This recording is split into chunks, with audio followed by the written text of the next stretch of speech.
الحمد لله نحمده ونستعينه ونستغفره ونؤمن به ونتوكل عليه ونعوذ بالله من شرور أنفسنا ومن سيئات أعمالنا من يهده الله فلا مضل له ومن يضلله فلا هادي له ونشهد أن لا إله إلا الله وحده لا شريك له ونشهد أن سيدنا ومولانا محمدا عبده ورسوله صلی اللہ تعالی علیہ وعلی آلہ واصحابہ واتباعہ وازواجہ وذریاتہ واہل بیتہ واہل طاعتہ اجمعین اما بعد اعوذ باللہ من الشیطان الرجیم بسم اللہ الرحمن الرحیم من کان یرید العاجلۃ عجلنا له فیہا ما نشاء لمن نرید ثم جعلنا له جہنم جزاء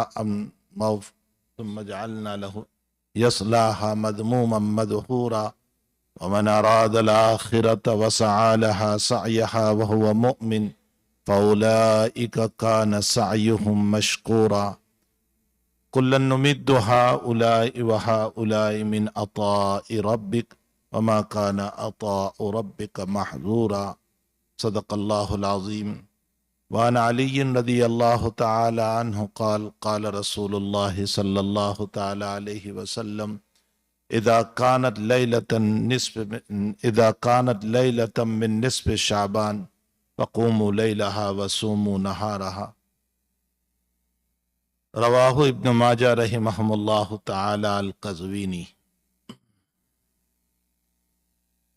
بزرگان محترم، معزز بھائیو، دوستو، عزیزو، ویسے تو جناب رسول اللہ صلی اللہ علیہ وسلم کا معمول ساری زندگی ہی عبادت کا تھا۔ یہ نہیں تھا کہ کوئی مخصوص دن میں حضرت عبادت فرما لے اور باقی دنوں میں چھٹی ہو جائے۔ یہ مزاج جناب رسول اللہ صلی اللہ علیہ وسلم کا نہیں تھا۔ حضرت کا مزاج ساری زندگی اپنے رب کو یاد کرنا، اس کو منانا، اس لیے کہ آپ نے جہاں اپنی امت کو یہ تعلیم دی کہ ساری دنیا سے در بدر پھرنے کے بعد بھی اسی کے در پہ جانا ہے، یہ مسلم مسئلہ ہے، چاہے دنیا کا سوال ہو یا عقبہ کا سوال ہو، چاہے میری دنیا بنانا ہو یا میری آخرت بنانا ہو، ہر جگہ گھومنے کے بعد چاہے وہ عزت ہو، دولت ہو، شہرت ہو، یا میرے مسائل ہو، میری پریشانیاں ہو، میرے مصائب ہو، میرے حالات ہو، میری بیماری ہو، تمام چیزوں میں مختلف دروازوں پر جانے کے بعد آخر میں وہی دروازہ آتا ہے۔ اس لیے کہ دنیا کا کوئی دروازہ میری بگڑی بنا نہیں سکتا، اور دنیا کا کوئی دروازہ میری بنی ہوئی زندگی کو بگاڑ نہیں سکتا۔ یہ ایک مسلم مسئلہ ہے جو جناب رسول اللہ صلی اللہ علیہ وسلم نے صاف صاف طور پر فرمایا ہے۔ لو اجتمعت الامت، اگر ساری امت جمع ہو جائے اس بات کے اوپر کہ تمہاری تقدیر کے خیر کو شر سے بدل دے، فرمایا اللہ نہ چاہے تو کوئی تمہاری تقدیر بدل نہیں سکتا، تمہارے خیر کو کوئی چھین نہیں سکتا۔ ولو اجتمعت الامت، اور اگر پوری امت جمع ہو جائے اس مسئلے کے اوپر کہ تمہاری بری تقدیر کو خیر سے بدل دے، تو ساری امت مل کر کے محنت کرے، لیکن میری بری تقدیر کو کوئی خیر کی طرف لے جا نہیں سکتا۔ اس لیے سارے خزانے، ساری دولت، ساری عزت اسی رب کے ہاتھ میں ہیں۔ جناب رسول اللہ صلی اللہ علیہ وسلم ساری زندگی اسی کے در پر مانگتے رہے۔ سیدنا عبد القادر جیلانی رحمۃ اللہ علیہ فرماتے ہیں کہ میں نے جب رسول اللہ صلی اللہ علیہ وسلم کا مقام پڑھا، آپ کی عزت، آپ کا مقام، آپ امام الانبیاء، آپ کی توقیر، اللہ کے وہاں آپ کا مقام، کانک قد خلقت کما تشاء، کہ جیسے آپ نے چاہا ویسے اللہ نے آپ کو بنایا۔ ان تمام چیزوں کو جب میں نے پڑھا، اور آپ کا یہ مقام کہ اللہ کا اپنے در پر مہمان بنا کر آسمانوں تک بلانا، فرمایا جی میں آیا کہ لاؤ اسی کو سجدہ کر لوں جس کا یہ مقام ہے۔ یہ سمجھانے کے لیے حضرت کہہ رہے ہیں اپنی مجلس میں کہ جب اتنا اونچا مقام میں نے محمد الرسول اللہ صلی اللہ علیہ وسلم کا دیکھا تو جی میں آیا کہ لاؤ اسی کو میں سجدہ کروں۔ لیکن میں نے دیکھا کہ اتنے اونچے مقام والا بھی اسی کے در پر سجدے میں بھیک مانگ رہا ہے۔ جناب رسول اللہ صلی اللہ علیہ وسلم ساری کائنات اسی در پر مانگتے رہے، اللہم انی استر بدعائک کدعاء المسترین۔ اب کے الفاظ ہے دعا کے، اللہ کے نبی کی دعائیں بھی یاد کیا کیجئے۔ فرمایا اللہ میں تیرے سامنے ایسے بے چین ہو کر مانگتا ہوں جیسے کوئی بھوک سے بے چین، استرار کا معنی ہوتا ہے بے چینی، جیسے کوئی بھوک سے بے چین ہو، جیسے کوئی پانی سے بے چین ہو، پیاس سے بے چین ہو، بیماری سے بے چین ہو، شدید بخار میں کروٹیں بدلتا ہو، کینسر کی بیماری میں مریض ہو، پیٹ کے درد میں مریض ہے اور رات اور دن جو کروٹیں بدلتا ہے، فرمایا جیسے وہ انسان تجھے پکارتا ہے، محمد الرسول اللہ بھی تجھ سے اسی طرح مانگ رہا ہے۔ اللہم انی اسألک مسألۃ المسکین، اے اللہ میں تیرے سامنے ایسے سوال کرتا ہوں جیسے ایک مسکین کسی کے در پر سوال کرتا ہے، ویسے محمد بھی تیرے در پر سوال کر رہا ہے۔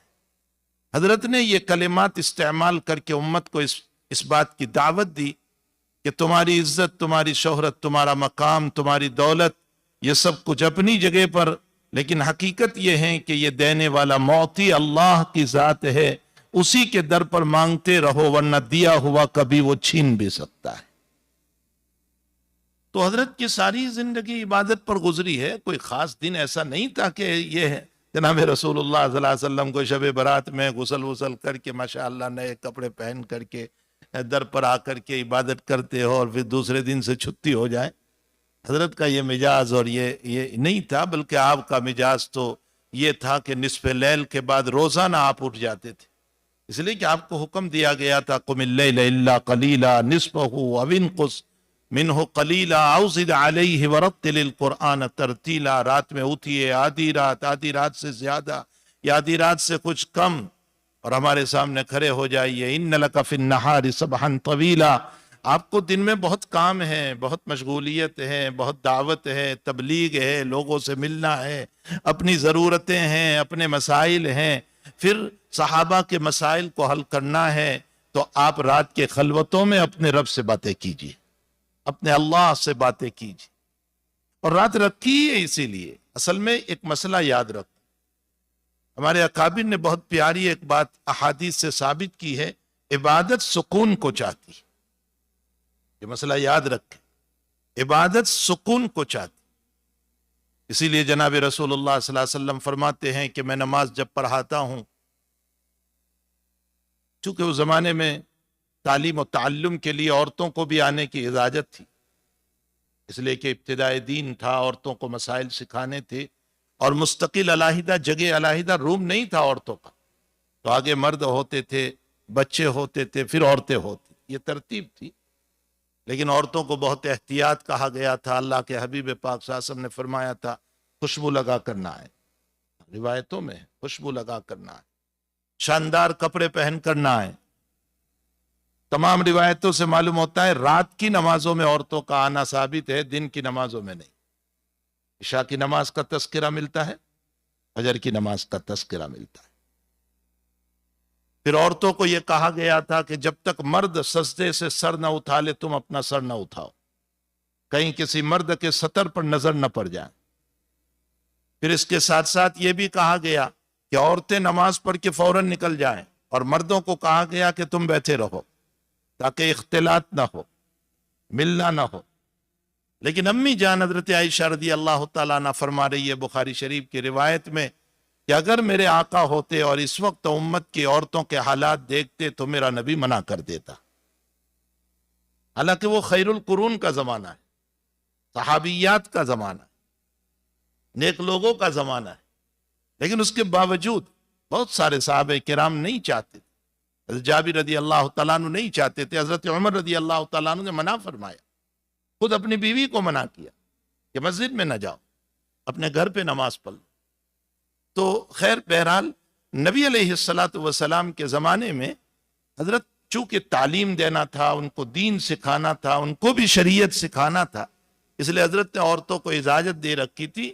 لیکن روایت میں یہ ہے کہ عورت کی افضل نماز اپنے گھر کے روم میں ہے، اس کی افضل نماز وہی کہ وہ اپنے روم میں پڑھے، روم کے کونے میں پڑھنا افضل ہے۔ تو یہ حضور پاک صلی اللہ تعالیٰ علیہ وسلم نے عورتوں کے باب میں ساری چیزوں کو ذکر فرمایا ہے، روایتوں میں یہ ساری باتیں موجود ہیں۔ بہرحال اس کا یہ بھی مطلب نہیں ہے کہ عورت پر اتنی سختی کی جائے کہ مسجد سے گزر رہے ہیں اور نماز کے قضا ہونے کا اندیشہ ہے اور خطرہ ہے، اور ہم عورت کو گاڑی میں بٹھائے رکھے اور کہیں کہ نہیں مسجد میں نہیں آنا ہے اور بس میں اکیلا نماز پڑھ لیتا ہوں۔ یہ بھی غلط ہے۔ نماز کا وقت ہے، نماز قضا ہونے کا خطرہ ہے، تو اس صورت میں مسجد میں نماز کا وقت ہو گیا ہے تو علیحدہ جگہ کے اوپر وہ اپنی نماز کو ادا کر لیں۔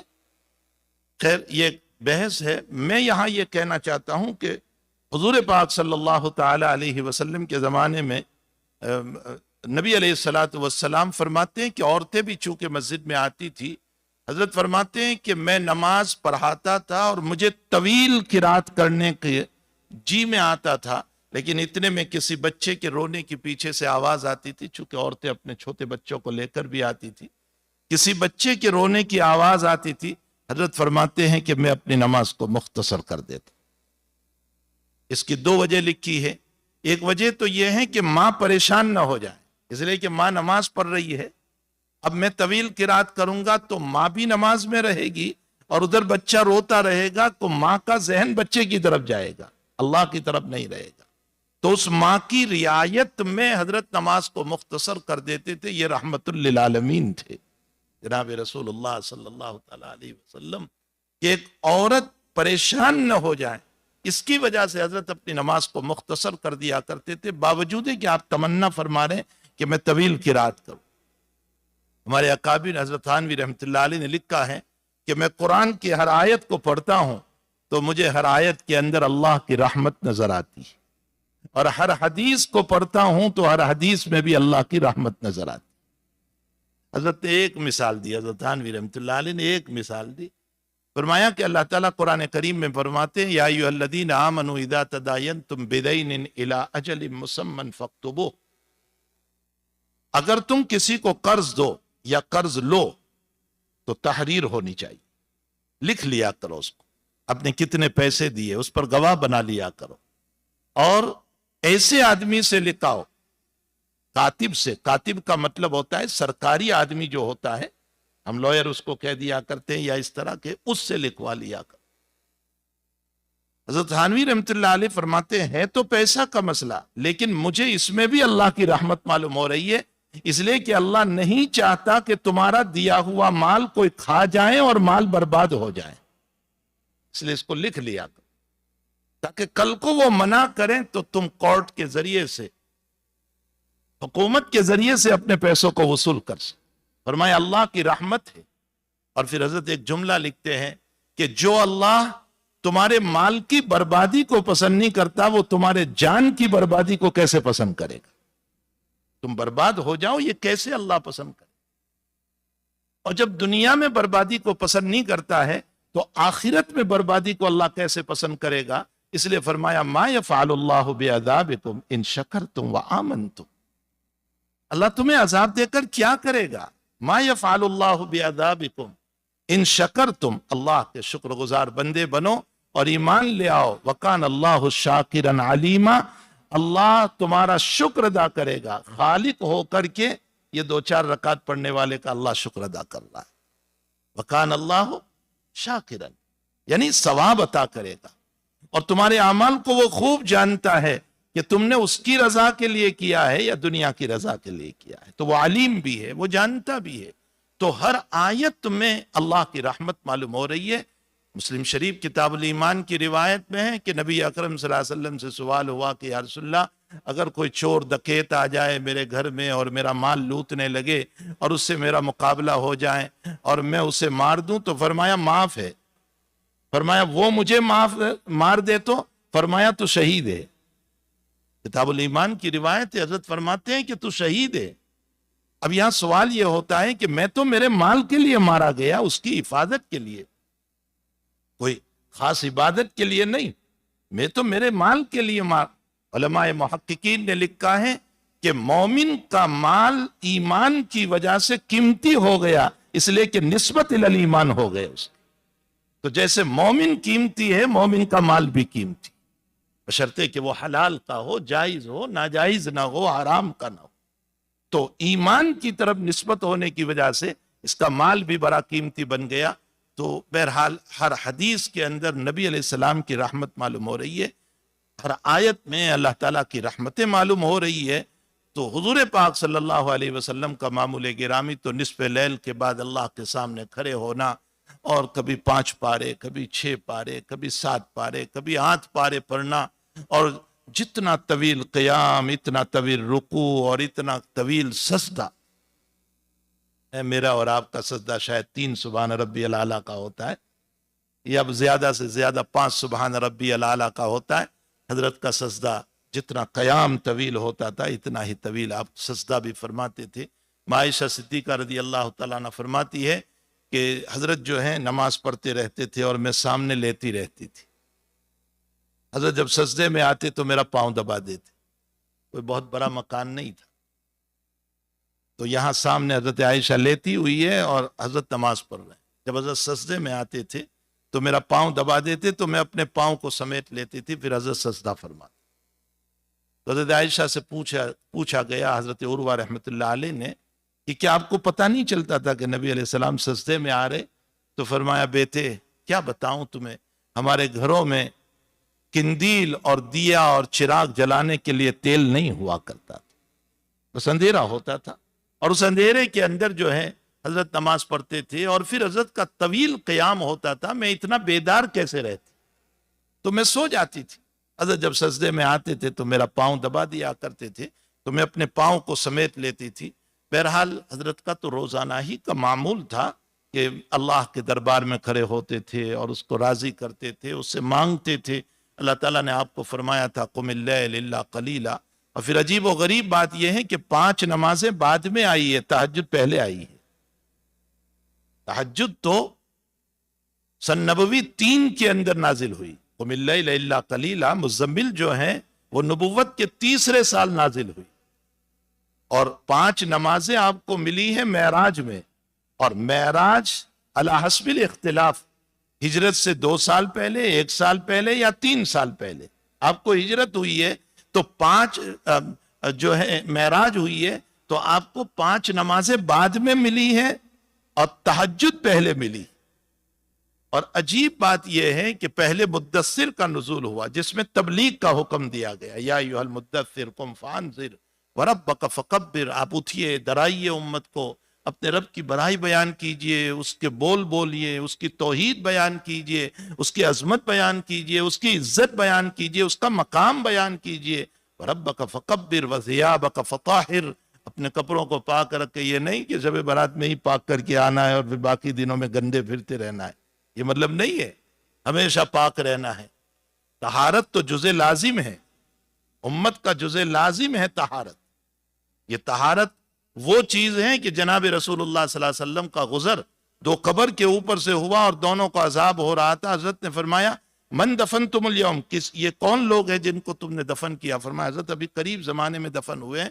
فرمایا میں سن رہا ہوں ان دونوں کو عذاب ہو رہا ہے، اور ایک کو عذاب ہو رہا ہے پیشاب کے قطروں سے بچتا نہیں تھا اس لیے عذاب ہو رہا ہے، اور دوسرے کو عذاب ہو رہا ہے کہ وہ چغل خوری اور نمیمہ کرتا تھا، اس کی بات اس کو، اس کی بات اس کو، اور پھر لڑانا۔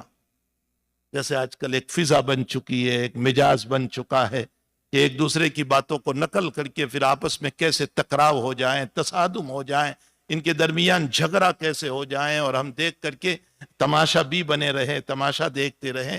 فرمایا اس کی بنیاد پر عذاب ہوتا ہے۔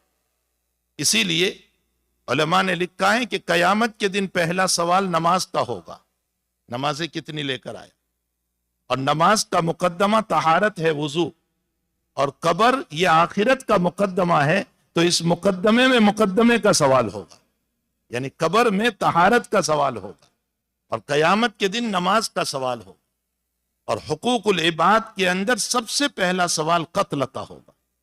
کسی کو مارا تو نہیں ہے، قتل کر کے نہیں آیا، اور قتل کی ابتدا یہ نمیمہ اور چغل خوری سے ہوتی ہے، اس لیے کہ لڑائیاں یہیں سے شروع ہوتی ہے 2 آدمیوں کے درمیان، تو قبر کے اندر چغل خوری کے اوپر عذاب ہوتا ہے۔ تو طہارت تو جزء لازم ہے، انسان کو پاک صاف رہنا چاہیے، طہارت اور صفائی اور نظافت رکھنا چاہیے، حتیٰ کہ نبی اکرم صلی اللہ علیہ وسلم نے فرمایا کہ نظفوا افنیتکم، اپنے مکان کے باہر کی جو جگہ ہیں اس کو بھی صاف رکھو، اس لیے کہ باہر کی صفائی مکان کی صفائی، اور مکان کی صفائی ذات کی صفائی، اور ذات کی صفائی اندر کی صفائی، یہ راستہ ہے۔ تو اندر کی صفائی تک پہنچنے کے لیے ضروری ہے۔ اور وضو خاص طور پر ہم کو دیا گیا، وضو کا معنی ہی ہوتا ہے ضوءن، ضوءن کا معنی روشنی، نورانیت، اور وضو کوئی اس امت کے ساتھ خاص نہیں ہے، وضو تو پہلے بھی تھا۔ روایتوں میں ملتا ہے کہ سارہ رضی اللہ تعالیٰ عنہ کو ظالم بادشاہ نے پکڑ لیا غلط کام کرنے کے لیے، اور سیدنا ابراہیم علیہ السلام ساتھ ہے، تو سارہ رضی اللہ تعالیٰ عنہ نے وضو فرما کر 2 رکعت نماز پڑھی۔ معلوم ہوتا ہے وضو پہلے بھی ہے۔ جریز نامی ایک اللہ والے گزرے ہیں، جب ان پر ایک الزام آ گیا اور لوگوں نے جو ان پر الزام لگایا کہ یہ جو بچہ ہے یہ اس کے ناجائز سے پیدا ہوا ہے، تو جریز نے وضو کیا اور 2 رکعت نماز پڑھی اور اللہ سے دعا کی، اور اللہ نے مسئلے کو حل کیا۔ معلوم ہوتا ہے وضو تو پہلی امتوں میں بھی تھا، لیکن وضو کی بنیاد پر اعضاء کا چمکنا قیامت کے دن، ہمارے ہاتھوں کا چمکنا، ہمارے چہرے کا چمکنا، ہمارے پاؤں کا چمکنا، یہ تمام کا تمام یہ اس امت کی خصوصیت، یہ اگلی امتوں کو نہیں ہوگا۔ اسی لیے حضور پاک صلی اللہ علیہ وسلم سے پوچھا گیا کہ قیامت کے دن آپ اپنی امت کو کیسے پہچانیں گے؟ فرمایا اعضائے وضو کی چمک سے پہچان لوں گا کہ یہ میرا امتی، اعضائے وضو کی چمک سے۔ اس لیے علماء نے لکھا ہے کہ وضو ہو تو بھی اگر اور مرتبہ وضو کر لو تو بہتر ہوگا، وضو علی الوضوء نور، یہ بہتر ہوگا کہ وضو ہے پھر بھی وضو کرو تاکہ ضوء اور روشنی اور چہرہ منور ہو۔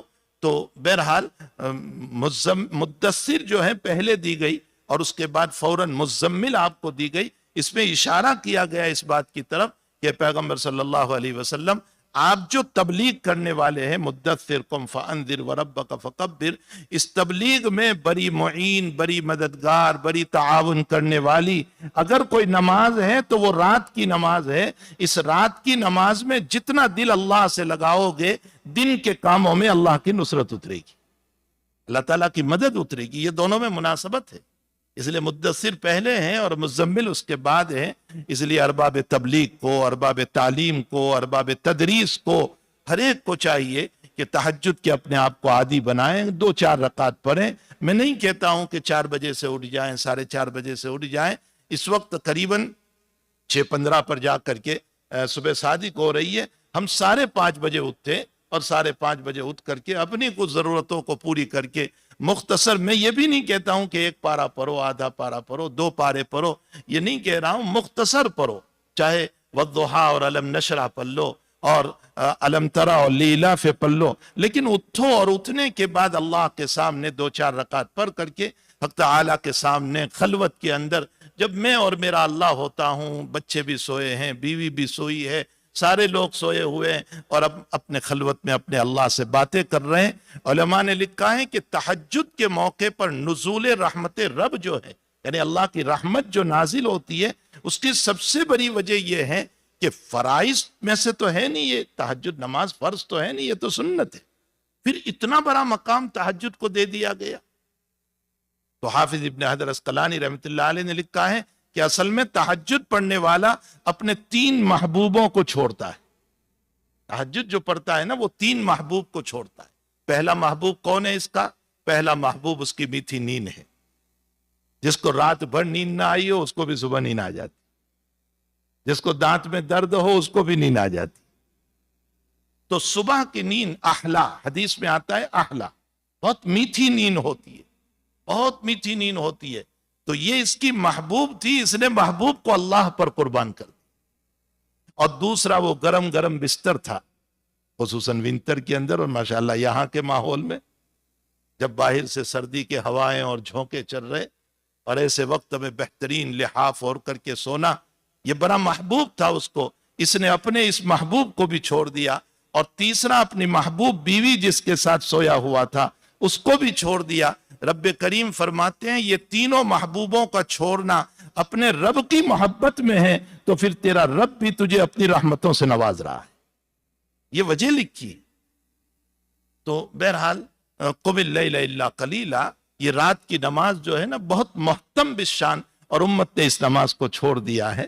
یہ جو تہجد کی نماز ہے، یہ ونٹر کی راتیں جو ہوا کرتی ہے نا، یہ اللہ کی بہت بڑی نعمت ہے، بہت طویل، 7 ساڑھے 7 بجے 8 بجے نماز ہو جاتی ہے، اور اس کے بعد صبح، یہ تو اب 6:15 پر جا کر کے ہوا، ورنہ اس سے پہلے تو 6:45 6:50 پہ جا کر کے صبح صادق ہوتی تھی، یعنی 7 بجے جا کر کے صبح صادق ہو رہی ہے۔ انسان سوئے تو کتنا سوئے، اور یہ کہنا کہ اطباء کہتے ہیں کہ کم سے کم 7 گھنٹے اور زیادہ سے زیادہ 9 گھنٹے سونا چاہیے، ورنہ تو بیمار ہو جائیں گے۔ تو پھر نبی علیہ السلام کیوں بیمار نہیں ہوئے؟ راتوں کی بیداریاں تھیں ان کی۔ صحابہ کرام کیوں بیمار نہیں ہوئے؟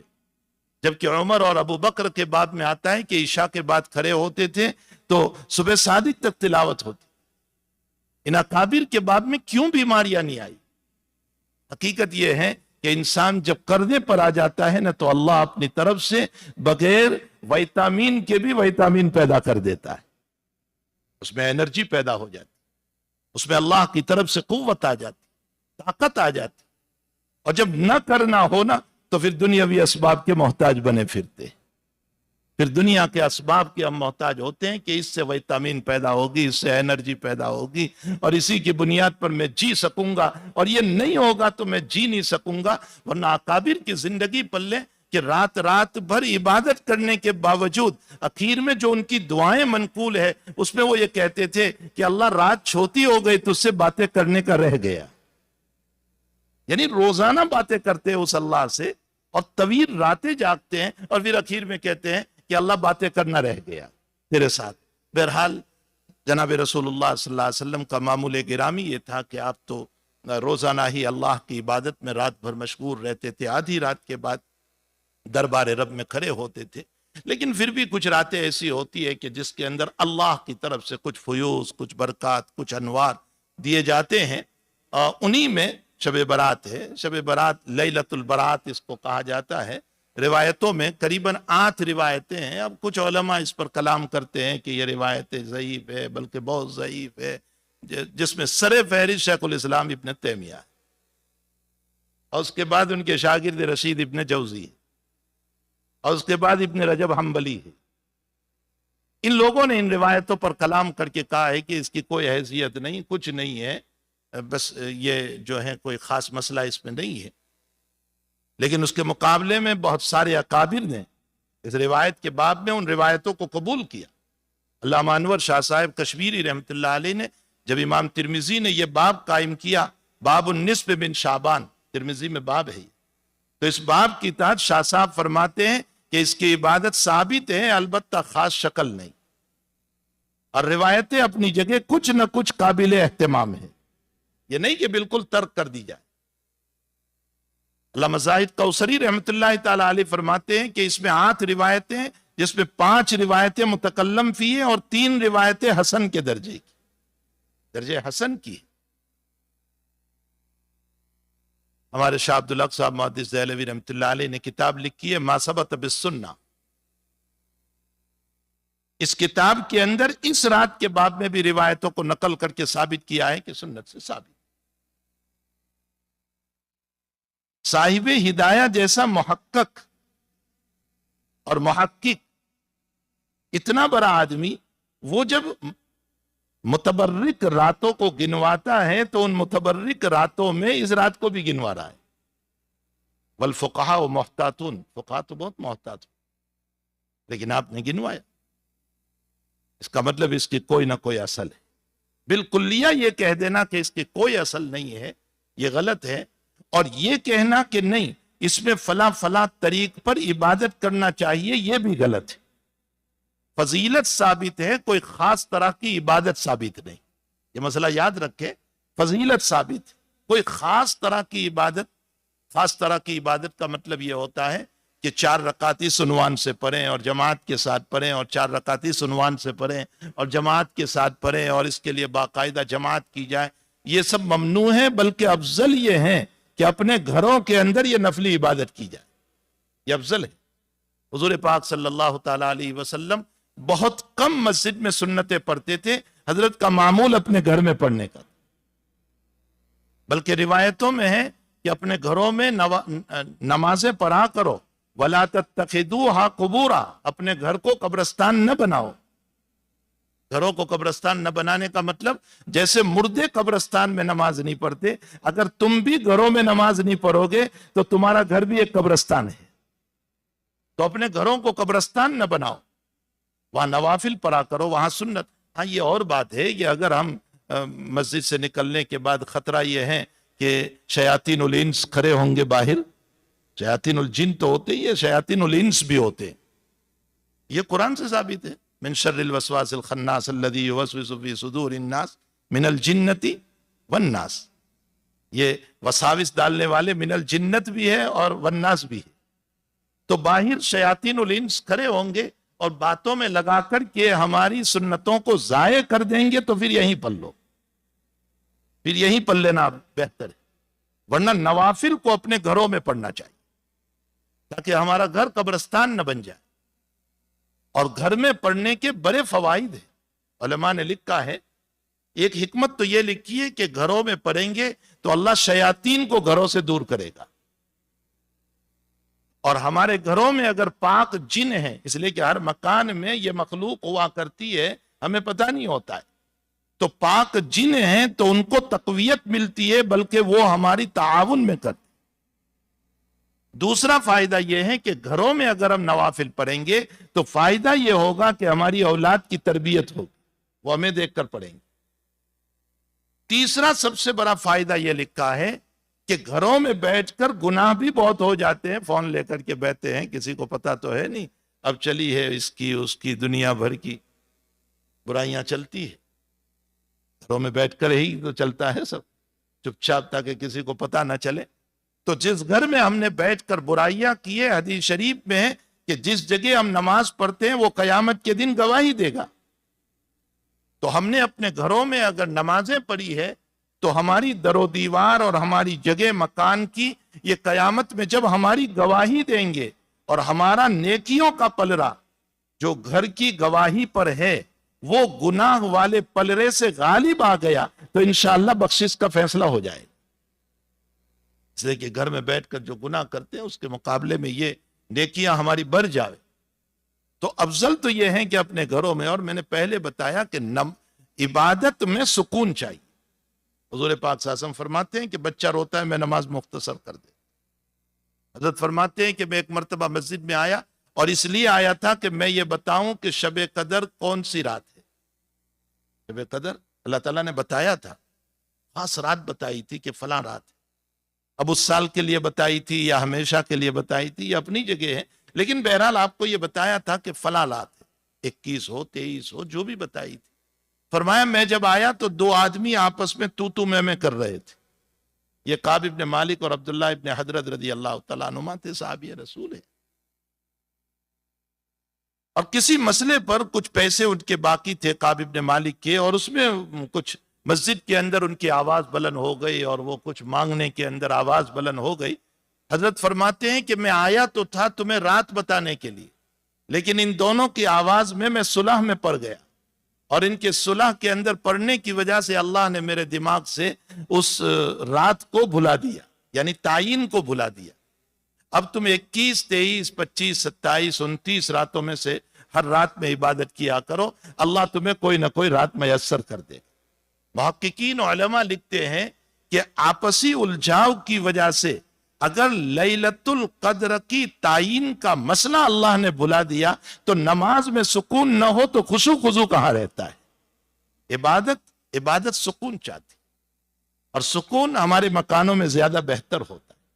اس لیے نوافل کو جو ہے اپنے گھروں کے اندر پڑھنا چاہیے. اس لیے ایسی راتوں کے اندر اپنے گھر میں رہ کر کے عبادت، باقی کوئی خاص عبادت نبی کریم صلی اللہ علیہ وسلم سے اس میں منقول نہیں ہے کہ آپ نے 4 رکعت اس نیت سے پڑھی اور 4 رکعت اس نیت سے پڑھی جیسے عوام کے اندر مشہور ہے. اس طرح کا کوئی مسئلہ نہیں ہے. بس جو آپ کر سکے کر لیجئے. جتنے نوافل اور دنوں میں پڑھتے ہیں اس سے زیادہ پڑھ لیجئے. اس رات میں تہجد پڑھ لیجئے. اس رات میں اللہ تعالیٰ آپ کو توفیق دے تو صلاۃ التسبیح پڑھ لیجئے اس رات کے اندر. نہ ہو سکے کوئی عرض نہیں. اور اگر کچھ بھی نہیں ہوا ہے تو فکر نہ فرمائے، عشاء کی نماز جماعت کے ساتھ اور فجر کی نماز جماعت کے ساتھ پڑھ لیں اور رات میں اپنے آپ کو برائیوں سے بچا لیں.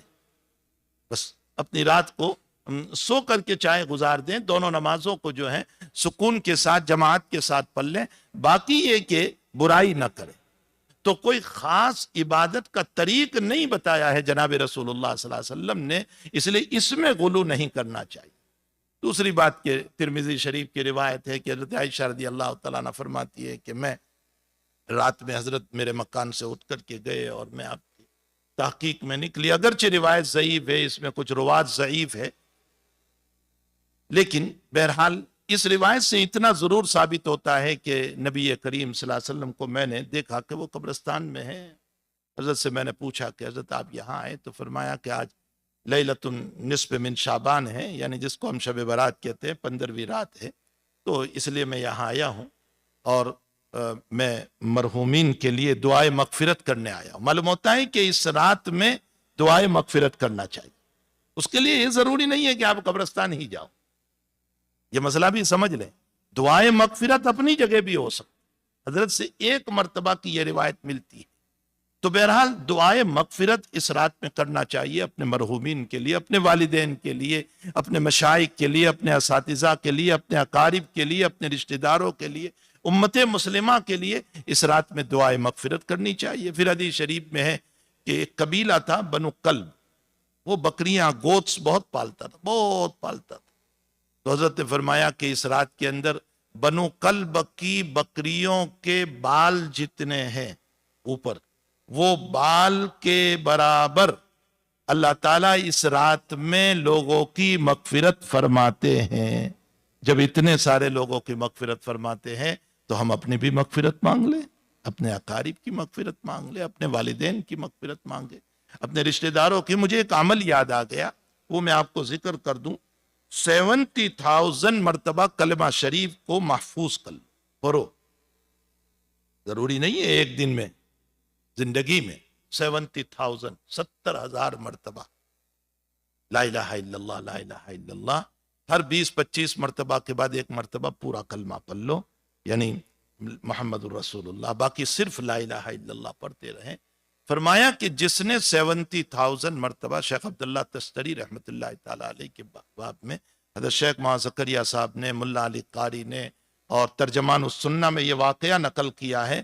فرمایا کہ 70,000 جس نے لا الہ الا اللہ پڑھ لیا ہے، اللہ اس کی ضرور مغفرت فرمائیں گے اور ایمان پر خاتمہ فرمائیں گے. اور وہ جس کو ہدیہ کرے گا اپنے یہ کلمات، وہ جہنم کے تہ میں ہوگا تو اللہ اس کی مغفرت فرمائیں.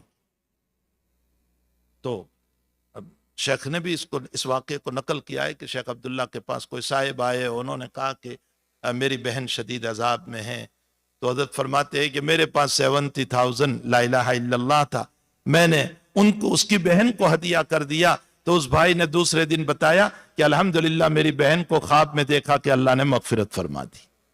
تو کم سے کم اپنی ذات کے لیے تو اس کو پڑھ کر کے اپنے پاس محفوظ رکھے. اللہ کا ورد، اللہ کا کلمہ بہت بڑی چیز ہے. تو مرحومین کے لیے مغفرت، اپنے لیے مغفرت، اور پھر اس کے ساتھ ساتھ عزم و ارادہ کہ ہم آئندہ جو ہیں اللہ تعالیٰ کی عبادت کرتے رہیں گے. صرف انہی راتوں کے اندر، یہ کوئی ضروری نہیں ہے، یہ تو فضیلت کی راتیں ہیں، اپنی جگہ ہیں. باقی عبادت تو ہر وقت کرنا ہے. 5 نمازیں ہر وقت فرض ہے، وہ پڑھنا ہی پڑھنا ہے. سنن اپنی جگہ فرض ہے، سنت ہے، وہ اپنی جگہ پڑھنا ہی پڑھنا ہے. البتہ ایک آخری بات یاد رکھ لیجئے کہ چند لوگوں کی مغفرت جیسا کہ روایت میں ہے اس رات میں نہیں ہوتی.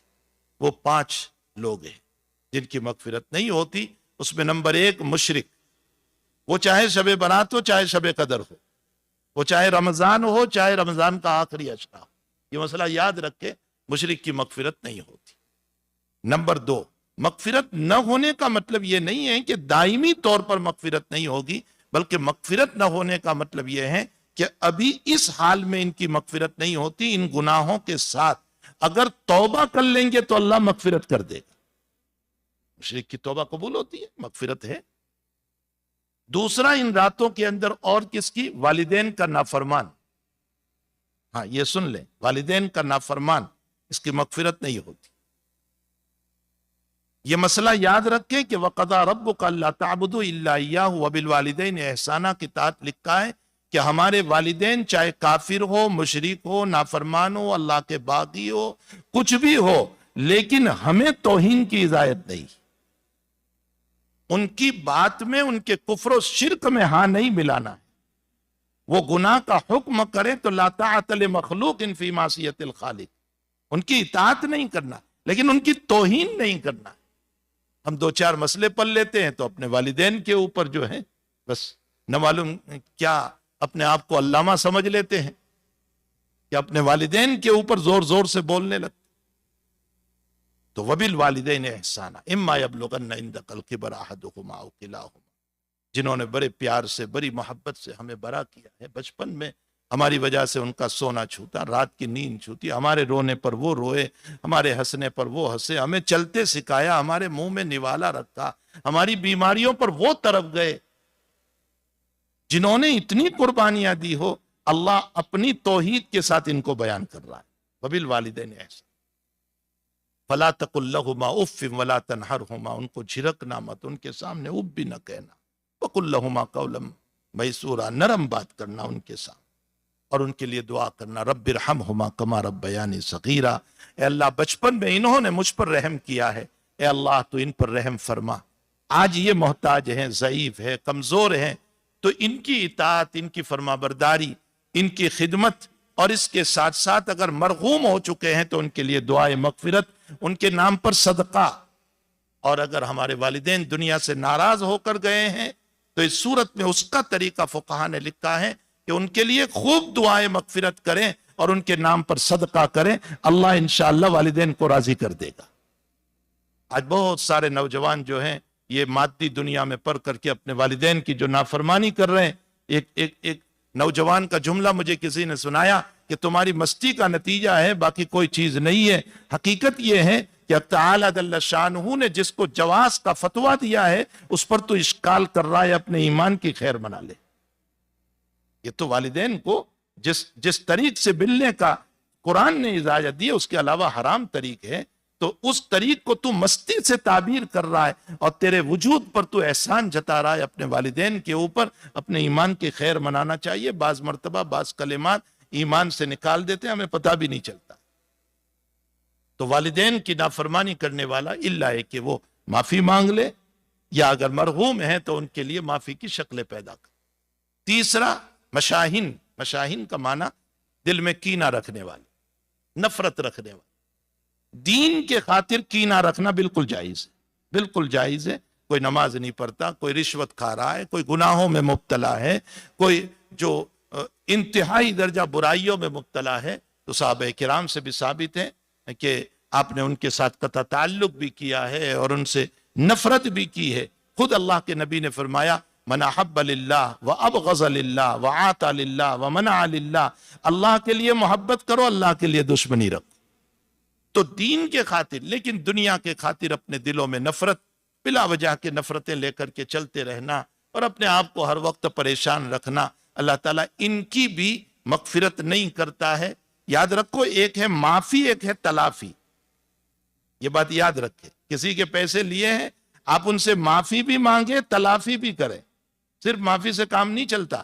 معافی کا مطلب تو یہ ہے معاف کر دو، اور تلافی کا مطلب یہ ہے کہ وہ حق ادا کر دو۔ تو معافی بھی چاہیے، تلافی بھی چاہیے۔ لوگ معافی تلافی ساتھ بول کر ایک ہی سمجھتے رہتے، یہ ایک نہیں ہے۔ معافی اور چیز ہے، تلافی اور چیز ہے۔ تو معافی بھی مانگے، تلافی بھی کریں، یہ دو چیزیں۔ تو مشاہد۔ تیسرا مسبل الازار، اپنے پجامے کو، اپنی پینٹ کو تخنوں سے نیچے لٹکانے والا، اس کی مغفرت نہیں ہوتی۔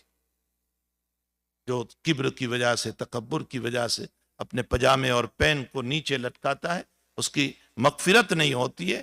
اور عجیب و غریب مسئلہ یہ ہے، یہ بعض لوگ مسئلہ سمجھتے نہیں ہے نا، اسی لیے کہا گیا کہ ایک مسئلے کو سمجھنا 100 رکعت پڑھنے سے افضل ہے۔ بعض لوگ کہتے ہیں کہ ساکس پہنتے تب بھی تو چھپ جاتے۔ فقہا نے لکھا ہے قائمن و نازلن، مسبل الازار میں قائمن و نازلن۔ نازلن کا معنی اوپر سے آنے والا کپڑا، اور وہ قائم ہو باڈی کے ساتھ، معلوم ہوتا ہے چادر ڈالی ہے اور وہ چادر نیچے چلی گئی، وہ اس میں داخل نہیں، اس لیے کہ وہ قائم نہیں۔ قائم کا مطلب یہ جیسے جبہ ہے، کرتا ہے، پجامہ ہے، لنگی ہے، پینٹ ہے، یہ قائم ہے باڈی کے ساتھ، اور نازلن نیچے کی طرف جانے والا، یہ دو شرطیں ہیں۔ تو جو تخنوں سے نیچے لٹکاتا ہے یہ مردوں کے لیے، عورتوں کے لیے نہیں، عورتوں کو تو چھپانا ہے، اس لیے چاہے جبہ ہو چاہے کوئی بھی کپڑا ہو تخنوں سے اوپر رکھنا چاہیے۔ اللہ کو یہ ادا ناپسند ہے۔ بخاری شریف میں ہے کہ بنی اسرائیل میں ایک آدمی تکبر کی وجہ سے مسبل الازار اور تخنوں سے نیچے پہنتا تھا، اللہ نے زمین کو فاری اور اس کو زمین میں اتار دیا۔ حضرت نبی علیہ السلام فرماتے قیامت تک اترتا رہے گا۔ جو قارون کو سزا دی تھی وہ اس کو سزا۔ تو مسبل الازار اللہ کو پسند نہیں ہے۔ بہت سے لوگ صرف نماز میں اٹھا لیتے، کس روایت میں نماز کی قید آئی؟ یہ تو مطلق روایت ہے، بلکہ مسلم شریف کی روایت ہے کہ اللہ کی لعنت ہے اور اللہ قیامت کے دن بات نہیں کرے گا 3 لوگوں سے، اس میں مسبل الازار بھی ہے، تخنوں سے نیچے لٹکانے والا، چاہے وہ جبہ ہو۔ بہت سے لوگ جبہ نیچے تک پہنتے اور اپنے آپ کو سمجھتے ہیں کہ میں نے دینی لباس پہنا۔ دینی لباس کیا پہنا ہے؟ وہ خلاف شرع جا رہا ہے، اوپر رکھا جائے اس کو، ورنہ اللہ قیامت کے دن نظر شفقت سے نہیں دیکھے گا، نظر رحمت سے نہیں دیکھے گا، بلکہ وَلَا يُكَلِّمُهُمُ اللَّهُ يَوْمَ الْقِيَامَةِ وَلَا يُزَكِّيهِمْ، اس سے بات بھی نہیں کرے گا اللہ اور اس کو پاک بھی نہیں کرے گا، یعنی عذاب سے پاک نہیں کرے گا۔ تو ہمیں چاہیے کہ مسبل الازار سے اپنے آپ کو بچائے۔ اور چوتھا آدمی جو ہے وہ ہے ہمیشہ شراب کا جو عادی ہوا کرتا ہے، اللہ تعالیٰ اس کی بھی مغفرت نہیں فرماتے الا کہ وہ توبہ کر لے۔ تو اس صورت میں حق تعالیٰ جل شانہ اس کی مغفرت فرما دیتے ہیں۔ تو مسبل الازار کی مغفرت نہیں، شراب کا عادی جو ہے اس کی مغفرت نہیں، اسی طرح مشاہین کی، والدین کی نافرمانی کرنے والا، اور اسی طرح مشرک، اور بعض روایتوں میں قاطع رحم کا بھی تذکرہ آیا ہے، یعنی رشتہ داروں کے ساتھ بلا وجہ کے قطع تعلق کرنے والے، ان کی مغفرت نہیں ہوتی ہے الا کہ معافی تلافی کا مسئلہ کر لیں۔ حق تعالیٰ جل شانہ و من والہ ہم تمام کو اپنی دامن مغفرت میں لے لے، دامن عفو میں لے لے، اور اللہ جل شانہ ہماری مغفرت فرما دے۔ من کان یرید الآخرۃ، جو آخرت کا ارادہ رکھتا ہے، یعنی اللہ کو کمانے کا ارادہ آخرت کا، وسعی لہا سعیہا، تو خوب کوشش کرے۔ اگر روزانہ 10 نفل پڑھتے تھے تو آج کچھ زیادہ نفل پڑھ لیں، روزانہ تہجد نہیں پڑھتے تھے آج تہجد پڑھ لیں۔ وسعی لہا سعیہا وہو مومن، ایمان شرط ہے۔ فاولئک کان سعیہم مشکورا، میں نے ابھی مجلس میں بھی اس کا ترجمہ کیا تھا، فاولئک کان سعیہم مشکورا، اللہ نے یہ نہیں کہا فاولئک کان سعیہم ماجورا، اجر دوں گا یہ نہیں کہا ہے، مشکورہ کہا ہے۔ مشکور اور اجر میں فرق ہے۔ اجر کا معنی تو ہے بدلہ دینا، جیسے ہم کام کرتے ہیں تو اس کا بدلہ پیسہ دے دیا جاتا ہے، جاب کرتے ہیں تو دے دیا جاتا ہے، اور مشکور کا معنی ہوتا ہے قدردانی، دونوں میں فرق ہے۔ میں نے اس کا ترجمہ کیا ہے کہ فاولئک کان سعیہم مشکورا، اللہ اس کی بڑی قدر فرمائیں گے، اس کا پروتوکول کریں گے۔ اجر اور چیز ہے، اجر کم ہوتا ہے، مشکور اور چیز ہوا کرتی ہے۔ میں اس کی مثال دیتا ہوں کہ بہت سے سی اے ہوتے ہیں یا مینیجر ہوتے ہیں کمپنیوں میں، اس کو بہت زیادہ سیلری ہوتی ہے، اتنی سیلری تو پرائم منسٹر کو کبھی نہیں ہوتی، پرائم منسٹر کی سیلری سے بھی بہت زیادہ ہوتی، لیکن یہ اجر ہے۔ البتہ پرائم منسٹر کو جو پروتوکول دیا گیا ہے کہ وہ جب چلیں گے تو اس کے آگے پیچھے گاڑیاں ہوگی اور اس کی حفاظت کرنے والے ہوں گے اور اس کو سلام کرنے والے ہوں گے، اور سارے بڑے بڑے جاب والوں کو بھی ایک طرف کھڑے رہنا پڑے گا، یہ پروتوکول ہے۔ اللہ کہتا ہے کہ اگر تم آخرت کی نیت سے عبادت کرو گے، ایک وسعی لہا سعیہا، اور اس کے لیے بھرپور کوشش کرو گے، 2 وہو مومن، اپنے عقائد کو صحیح رکھو گے، تو فاولئک کان سعیہم مشکورا، تو میں تمہیں وہ پروتوکول عطا کروں گا کہ میرے ملائکہ تمہیں سلام کریں گے۔ اللہ کہے گا کہ میرے ہاتھوں سے میں تجھے جام پلا رہا ہوں، قرآن میں خالق کائنات اس کو پلائے۔ یہ سب پروتوکول ہے۔ اللہ مشکور ہے، اللہ قدر کرنے والا ہے، تو ہمیں چاہیے کہ صرف انہی راتوں کی عبادت نہیں ہے، ساری زندگی اللہ کو راضی کرنا ہے اور جو ہے حق تعالیٰ کے سامنے مانگنا ہے. اور سب سے بڑھ کر ہمارے سامنے رمضان آ رہا ہے. اس رمضان حضور پاک صلی اللہ علیہ وسلم تو شعبان کے اکثر روزے رکھا کرتے تھے. اس کی مختلف وجوہات ہے. ایک وجہ تو یہ تھی جی 15ویں شعبان کا جو روزہ ہے، میں نے ابھی جو روایت پڑھی اس میں ہے حضرت علی رضی اللہ تعالیٰ عنہ، ابن ماجہ کی روایت میں ہے کہ قوموا لیلہا وصوموا نہارہا. اگرچہ اس روایت پر کلام ہے اور اسی کلام کی وجہ سے کچھ علماء نے کہا کہ اس روزے کا اصلاً کوئی ثبوت نہیں، اور کچھ علماء کہتے ہیں کہ نفس روایت اپنے اوپر ضعیف ہونے کے باوجود فضیلت میں قابل قبول ہے، اس لیے اس کا روزہ رکھا جائے.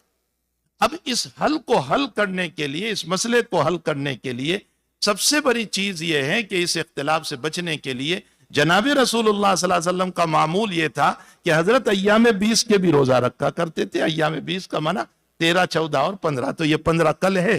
ایام 20 کی نیت سے اگر کسی کو اس پر اشکال ہو تو ایام 20 کی حیثیت سے روزہ رکھ لے. یہ بھی حضور پاک صلی اللہ علیہ وسلم کی مبارک سنت ہے. تو اگر کسی نے روزہ رکھ لیا ہے تو یہ افضل ہے، بہتر ہے، اور روزہ رکھنا چاہیے، چاہے ایام 20 کی نیت سے رکھو. ایام 20 کی نیت سے روزہ رکھ لو، کوئی حرج نہیں، لیکن روزہ رکھنا چاہیے. ہمارے کئی اکابر کا معمول اس سلسلے میں نقل کیا گیا ہے کہ وہ 15ویں شعبان کو دن میں روزہ رکھتے تھے. اللہ سبحانہ و تعالی عالم. بہرحال صرف یہی مخصوص ایام نہیں ہے، رمضان بھی ہے، اس میں اپنے آپ کو پریپیئر کیا جائے، تیار کیا جائے. حضرت تو شعبان کا پورا مہینہ روزہ رکھتے تھے، اکثر روزے. اس کی 2 وجہ لکھی ہے. ایک وجہ تو یہ لکھی ہے کہ حضرت جو ہے رمضان کی تیاری کرتے تھے، جیسے ہمارے وہاں کھانے پینے کی تیاریاں ہو رہی ہے نا گھروں کے اندر. جب سے شعبان شروع ہوا ہے تب سے آپ گھروں میں دیکھ لیجئے کہ عورتیں جو ہے ماشاءاللہ تعالی روزانہ ظہر کی نماز کے بعد جو بیٹھ رہی ہے تو آج یہ بنا رہی ہے اور آج یہ بنا رہی ہے اور آج فلاں چیز بنا رہی ہے. جیسے یہ تیاریاں ہو رہی ہے، جناب رسول اللہ صلی اللہ علیہ وسلم عبادت کی تیاری فرماتے تھے. اور دوسری وجہ یہ تھی کہ ازواج مطہرات چونکہ سال بھر حضور پاک صلی اللہ علیہ وسلم کی خدمت کی وجہ سے وہ اپنے رمضان کے جو ایام کے روزے ہوتے تھے وہ رکھ نہیں پاتی تھی، تو اگلا رمضان آنے سے پہلے شعبان میں ازواج مطہرات اپنے ان ایام کے روزوں کو پورا کر لیا کرتی تھی. تو حضرت بھی ساتھ ساتھ روزے رکھ لیا کرتے تھے. تو آج اس بیوی کے وہاں گئے، اس کے وہاں روزہ ہے تو حضرت کا بھی روزہ ہے. دوسری بیوی کے وہاں اس کا روزہ ہے، حضرت کا بھی روزہ ہے. تو اکثر شعبان حضرت کا تو رمضان روزوں میں گزرتا تھا.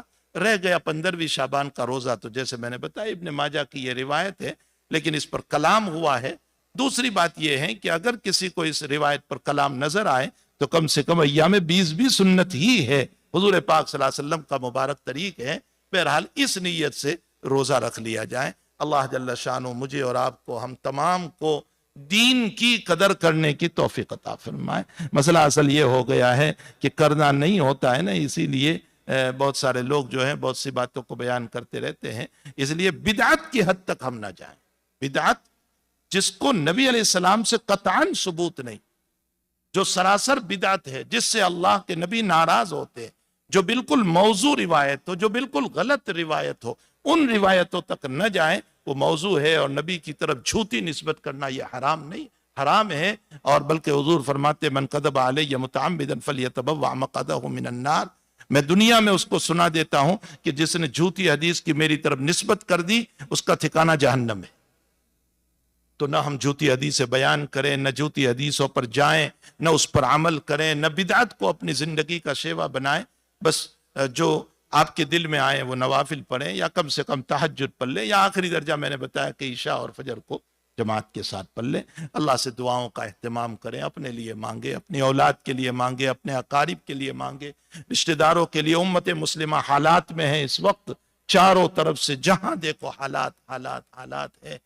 تو دین کی بقا کے لیے، رسول اللہ صلی اللہ علیہ وسلم کے اس دین کی بقا کے لیے اللہ تعالیٰ سے دعائیں کی جائیں، مرحومین کے لیے دعائیں کی جائیں. اللہ جل شانہ ہم تمام کو ان باتوں پر عمل کی توفیق عطا فرمائے. وصلی اللہ علی النبی الکریم برحمتک یا ارحم الراحمین. سبحانک اللہم وبحمدک وتبارک اسمک وتعالی جدک ولا الہ غیرک. سبحان اللہ وبحمدہ سبحان اللہ العظیم سبحان اللہ و بحمدہ عدد خلقہ ورضا نفسہ وزنت عرشہ ومداد کلماتہ اللہم صلی وسلم علی النبی الامی وعلی آلہ وصحبہ اللہم صلی وسلم علی النبی الامی وعلی آلہ وصحبہ اللہم صلی وسلم علی النبی الامی وعلی آلہ وصحبہ۔ اللہ ہم سب کے گناہوں کو معاف فرما، ہمارے ظاہر باطن کو معاف فرما، ہمارے صغائر کبائر کو معاف فرما۔ اللہ یقیناً ہم نے اپنی زندگیوں کو گناہوں کے دلدل میں دار رکھا ہے۔ اے اللہ ہر وقت، ہر لمحہ، ہر گھڑی ہمارا ذہن، ہمارا قلب، ہمارا دل گناہوں کی طرف چلتا رہتا ہے۔ رب کریم، ہم ایسی متبرک اور بابرکت راتوں میں آپ سے معافی چاہ رہے ہیں، آپ ہمیں معاف فرما دیجئے، اپنی رحمت کی جوار میں ہم سب کو لے لیجئے۔ اے اللہ تو نے خود کہا ہے وسعت رحمتی کل شے، میری رحمت ہر چیز کو وسیع ہے۔ اے اللہ ان شے میں ہم بھی ہے، اس شے میں ہم بھی ہے، اس چیز میں ہم بھی ہے، بلکہ ہم تو ذرہ ہے اس چیز کا، لیکن اے اللہ آپ اپنی رحمت کی آغوش میں ہم سب کو لے لیجئے، اپنی رحمت کی چادر ہم سب پر ڈال دیجئے۔ اے اللہ اپنے قہر سے حفاظت فرما، اپنے غضب سے حفاظت فرما، اپنے پکڑ سے حفاظت فرما، اپنی ناراضگی سے حفاظت فرما۔ اے اللہ اپنی رحمت ہم سب کو نصیب فرما، اے اللہ اپنی رضا ہم سب کو نصیب فرما، اپنی محبت ہم سب کو نصیب فرما، اپنی عنایتوں سے ہم سب کو مالا مال فرما۔ اے اللہ تو ہی صاحب ارادہ ہے اور صاحب کن فیکون ہے اور صاحب مقلب القلوب و مصرف القلوب ہے۔ اے اللہ ہمارے دلوں کو عبادت کی طرف پھیر دیجئے، گناہوں سے ہٹا دیجئے، ہمارے دلوں کو منور فرما دیجئے۔ اے اللہ جہاں کعبہ پر تیری تجلی اترتی ہے اور کعبہ کو دیکھنے پر تو اس کے دیکھنے والوں کو منور کر دیا کرتا ہے، اللہ ہمارے دلوں کو بھی منور فرما دے، ہمارے دلوں پر بھی اپنی تجلی اتار دے، ہمیں تیرے نام کی حلاوت نصیب فرما، ہمیں تیرے ذکر کی حلاوت عطا فرما، ہمیں تیری یادوں کی حلاوت عطا فرما، ہمیں تیری نمازوں کا شوق عطا فرما، ہمیں راتوں میں اٹھ کر 2-4 رکعت پڑھنے کی توفیق عطا فرما۔ اے اللہ تجھ سے مانگنے کا شوق نصیب فرما، اے اللہ تجھ سے ہونے کا یقین نصیب فرما اور تیرے علاوہ سے نہ ہونے کا یقین نصیب فرما۔ اے اللہ ٹوٹی ہوئی عبادتوں کو قبول فرما۔ ہم نے اپنے بزرگوں سے سنا ہے کہ ایک مزدور گندا پانی لے کر ایک بادشاہ کے دربار میں عنایت کے لیے اور ہدیے کے لیے گیا۔ بادشاہ تو بڑا دل تھا، اس نے گندا پانی قبول کر کے پورا مٹکا پیسوں سے بھر کر کے اس کو دے دیا اور بتایا کہ ہمارے پاس بہت پانی ہے۔ اے اللہ اسی طرح ہم گندی عبادتیں لے کر تیرے پاس آ رہے ہیں، اللہ آپ گندی عبادتوں کو قبول فرما کر اپنی عنایتوں سے مالا مال فرما دیجئے، اپنی رحمتوں سے مالا مال فرما دیجئے، ہماری پیشانی پکڑ لیجئے، اللہ ہماری پیشانی پکڑ لیجئے۔ اے اللہ ماحول بھی گندا ہے، حالات بھی باطل کی دعوت دے رہے ہیں، شیطان بھی ہے، نفس بھی ہے۔ اے الہ العالمین ایسے وقت میں آپ کا ہاتھ پکڑنا بہت ضروری ہے، ہم اپنے آپ کو آپ کے حوالے کر رہے ہیں، آپ دین متین پر ہم سب کو چلا دیجئے، اے اللہ دین متین پر ہم سب کو چلا دیجئے۔ اللہ ہم اپنا کلمہ آپ کے پاس امانت کے طور پر رکھتے ہیں اور تیرے حبیب نے کہا ہے کہ صاحب امانت کے پاس جب امانت مانگی جائیں تو امانت واپس کر دی جائیں۔ اے اللہ ہم لا الہ الا اللہ کو تیرے پاس امانت رکھتے ہیں، اللہ ہمارے موت سے پہلے ہمیں یہ کلمہ واپس عطا فرما دینا، ہماری اس امانت کو ہمیں واپس کر دینا تاکہ ہم اسی کلمے کے ساتھ تیرے پاس آ جائیں۔ اے اللہ نیک بھلائیوں کے ساتھ تیرے پاس آ جائیں، ارجعی الی ربک کے ساتھ تیرے پاس آ جائیں، فادخلی فی عبادی وادخلی جنتی کے پروانوں کے ساتھ ہم تیرے پاس آ جائیں۔ اے اللہ ہماری مغفرت فرما، ہمارے والدین کی مغفرت فرما، ہمارے آل اولاد کی مغفرت فرما، ہمارے بیوی بچوں کی مغفرت فرما، ہمارے اقارب رشتہ دار متعلقین کی مغفرت فرما، ہمارے مشائخ ہمارے اساتذہ کی مغفرت فرما، ہمارے دوستوں کی مغفرت فرما، ہم سے محبت کرنے والوں کی مغفرت فرما، ہم پر احسان کرنے والوں کی مغفرت فرما، ہمارے ساتھ محبت کا تعلق رکھنے والوں کی مغفرت فرما۔ اے اللہ ہمارے شاگردوں کی مغفرت فرما، ہمارے مشائخ و اساتذہ کی مغفرت فرما۔